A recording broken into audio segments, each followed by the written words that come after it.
Good evening and welcome back to the time machine that I affectionately call Aging Gracefully. And the first thing I want to do before we start off with anything else, shout out to Tubi, because I had completely forgot about this little late 70s gem until I happened upon it just a couple of nights ago.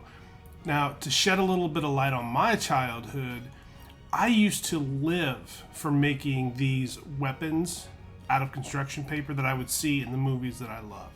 And that says a lot about me, right? Now, I had the most realistic Leatherface chainsaw you've ever seen in your life. And I was proud of that because that wasn't very easy to make. Now, the other thing I had a vast collection of made out of cardboard and construction paper were the orbs that you would first see in 1979's Phantasm.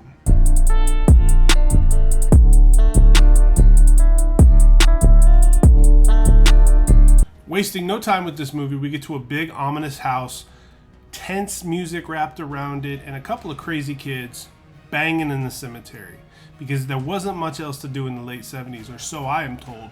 Now, we hear that the guy's name is Tommy, and the chick that he's with is beautiful.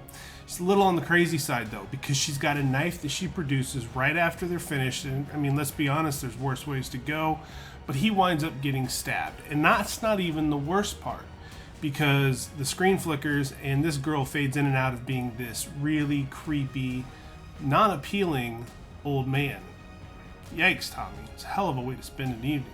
That big spooky house actually ends up being a mortuary, and at the funeral for Tommy, which has been disguised as a suicide, we wind up meeting good friends Reggie and Jody. Jody and his brother Mike have recently lost their parents, and because of that, Mike is having a really hard time dealing with the funeral that they had just gone to. So he's barred from this funeral. He's not allowed to come and remember Tommy, even though we do see him race up on his dirt bike anyways, because Mike's a good kid, but he doesn't listen to his older brother very often. Now, Mike and Jody, they sort of end up seeing these things running around the funeral parlor. Jody goes inside to pay respects to his parents. Mike's hanging back outside, and both of them see these really dwarfy-like creatures kind of running in and out of things. They don't get a good look at them, but they see just enough of them to know they're not very tall, and they make that chittering sound that reminded me when I was watching this movie of the creatures from Stranger Things. Now, they also this movie focuses in on how many people it takes to carry this casket out of the hearse at Tommy's funeral, and they do this because later on, when it's nobody there, it's just Mike, he's still watching, he sees the tall man, which is just so happens to be the same guy that was fading in and out of this female we saw earlier. We see him pick up the casket all by himself and place it in the vehicle. Now, this is an awesome way for us to know how formidable this guy is going to be in the long term. There's a good theme here, too. I can't lie about that. That's a staple of any good horror movie. And this theme reminded me a little bit about the one kind of like we got in Salem's Lot, the older Salem's Lot, as did the entire vibe of the movie. Perhaps it's the fact that they were shot really close to each other as far as proximity and time.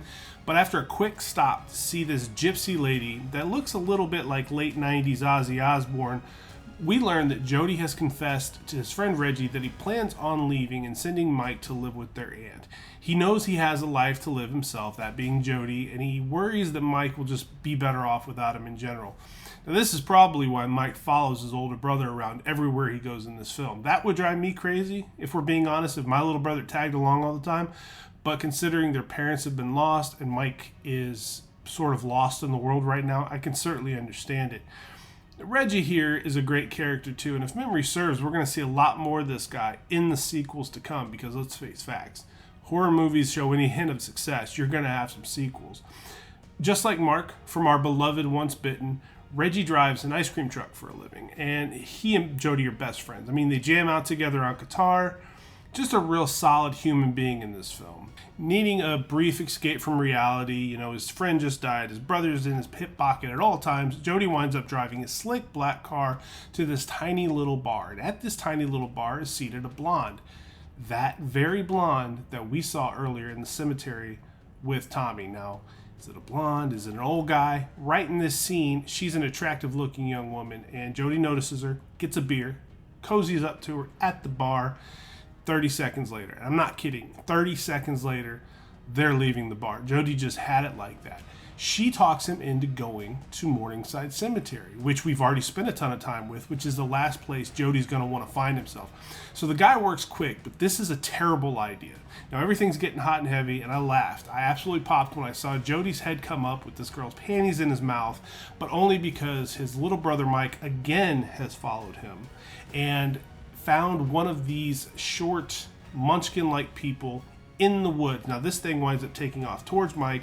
Mike bails, races away, catches Jody's attention, and probably, if we're being honest, saves Jody's life, considering that that girl had just stabbed Jody's best friend a couple of nights prior. Now Jody's annoyed here, but he loves his kid brother, so he overlooks the fact that Mike just stepped all over his love life. Mike, on the other hand, starts to dream about the tall man, and because, of course, when you start to have nightmares about things, you run towards them. Mike decides to get to Morningside, sneak into the funeral parlor, and see what's going on. Now, he breaks a window, loudly, I might add. He's not very slick, this kid. Winds up having to hide in a casket, almost gets caught by the caretaker before he actually runs right into the caretaker, just as that silver spear that we mentioned at the onset of this video races around a corner, flies towards the two of them, and aces the caretaker by drilling into his forehead. Those things, when I saw them, I thought... Now, naturally, the first thing I thought, well, Freddy Krueger's glove's better. But this actually came out before Nightmare on Elm Street. So this is a little more original than that was at the time. There's no comparison. I still prefer Freddy's gloves, but this was innovative and cool, and it was a staple of this movie for a long time to come. Then we get the first face-to-face with Mike and the tall man. Now, Mike takes off running, and this little kid's pretty fast. But the tall man gives chase, and we've mentioned many times on this channel, there are a few things in horror as scary as an imposing killer running after somebody. Mike is able to evade, though, because he's just a little quicker before he slams this guy's fingers in the door of the room he's hiding in. Now, he takes out his knife, he cuts the fingers off, and some sort of mustard-like substance that I'm assuming is supposed to be blood just shoots everywhere. Mike winds up pocketing one of the fingers to prove to Jody what's going on, and he takes off running. Now, the proof works. I've got to give him a little bit of credit, because if I'd have seen this, I'd have assumed I was getting a prank played on me. But Jody believes it. Then, somehow, this thing, when they're going to get it to go to the police with it, the finger turns into the cheesiest fly demon that you've ever seen. But it's late 70s horror, so we're going to go ahead and give them a pass on that one. But watching this again, it brought back a lot of memories because I forgot how many times I'd seen it. I had seen it enough to where I remembered a lot of the lines. And when you go back through the movie and you hear the lines again, it's like a time capsule. It takes you back to where you were when you were a kid. And Jody is deciding he's going to go check out this funeral parlor for himself. He's loading up guns with Mike, and he's explaining to Mike, no warning shots. Warning shots are bullshit. And I'll never forget that line. I used it with myself when I was a kid in Water Wars. Absolutely love that line. I popped when I heard it. Now, I don't understand why Jody decides to go off to the funeral parlor by himself. I mean, sure, he's armed, but if that finger with the mustard-like substance proves anything, these aren't normal people that you're going to encounter, if they're even people. Now, Jody gets run off, though. As soon as he gets into that broken window that Mike told him about, one of those rabid little munchkins jumps on his back, and he puts a lot of bullets in this thing, and he winds up bailing. I mean, he's probably in that place for 15 seconds. It really wasn't worth the trip, if we're being honest with each other. But he climbs back out the window and he starts to take off before something starts coming his way. Winds up being his brother driving his nice black car, and then we get one of those really fun car chases / shootouts where Jody's hanging out of the car, pumping shotgun shells into this hearse that's following them, and apparently it appears nobody's driving this thing. Because Jody's a hell of a shot, he winds up dismantling this vehicle. The pursuit dies, the vehicle crashes, and they find out that whatever's driving it, it's one of those small creatures. And upon further investigation, they see it's actually Tommy. So this is when they bring Reggie into the fold. And they find out, or at least they hypothesize, that they're shrinking these people down at the funeral parlor. They don't know why, but they just saw Tommy's face, clear as day, trying to chase them while driving a hearse. I don't know how he worked the pedals and the steering wheel, but he got it done. Now, it's at this point Jody decides he doesn't want Mike's help anymore. He winds up locking him into a bedroom, pisses Mike off, but he's looking out for his brother because whatever they're dealing with, he doesn't want his brother involved with it anymore.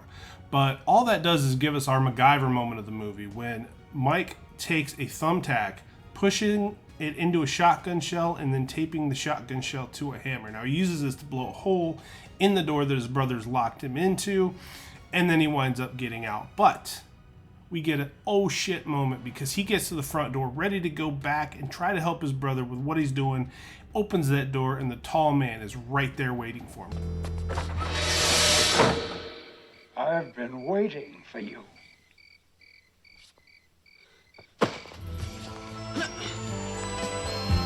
Now he doesn't get away from him this time. That dude reaches out that long arm of his, takes a hold of this kid, throws him in the back of the hearse, and we've got him racing off to God knows where. Mike still has that gun on him though, so he winds up shooting out the window, climbing out of the hearse at a high rate of speed, and he goes on foot to the funeral parlor where Jody, Mike, and Reggie all make their last stand to try to figure out what exactly is going on. Now, they get to a room of this place where they see barrels, and they look inside the barrels. There's a window you can see inside them, and they see people. So they're doing something with these people. And there's also these two giant poles in this stark white room. And then when Mike investigated, he actually goes through it and sees it's a portal to somewhere else where all of these small things are like slaves. I don't know that we have ever actually figured out what the motivation is, who the tall man is this woman actually a woman, what's going on. A lot of those questions are left unanswered, or I just wasn't paying close enough attention. The ending's a little odd for me just because of that reason, that many unanswered questions, and it kind of retcons itself. Like you think one thing happened and then something else actually happened. Was it all just a dream? How much of it was a dream? Is this the doing of that burnt up asshole on Elm Street? I mean, it's a good movie. I enjoy the movie, but did the mortuary just disappear? I mean, there's a lot of things that didn't make sense. And I remember Phantasm 2 primarily for how cool the weapons were, and Mike's a little more grown up and he gets himself a girlfriend, but I still don't remember if any of the questions that I had at the end of this movie were ever actually answered. Maybe we'll tackle that down the road. This is a 7 out of 10. I'm going to say it ages gracefully. I think it's a really cool horror movie. It's different. It's not your typical slasher. It's not a possession movie. It's just something that leaves you guessing, but it's got enough scares in it to keep you invested in the duration of the film. You know, we get to a point in the third act where it feels like we're done, and then we wind up going on to something else that materializes really fast, and we think maybe this is the end of the tall man. And of course, the ending leaves it wide open for a lot of other sequels. But overall, I think they did a really good job here. I mean, this is a 1979 film, and for it to still hold up today, at least in my opinion it does, that's a gold star. If you enjoyed Phantasm, if you were a fan of the series, if you didn't like it and you don't think I know what I'm talking about, I love constructive criticism. Be nice about it, but let's talk about it. This is Aging Gracefully. I'm Matthew Essex. Consider subscribing and sticking with us. Do all those things that all the crazy kids are out there doing. Subscribe, like, comment, notification bell, all that good stuff. Wear your Dolphins hat when you watch the video. Let's all have a good time with old school American horror. Until next time, I'll see you on the other side.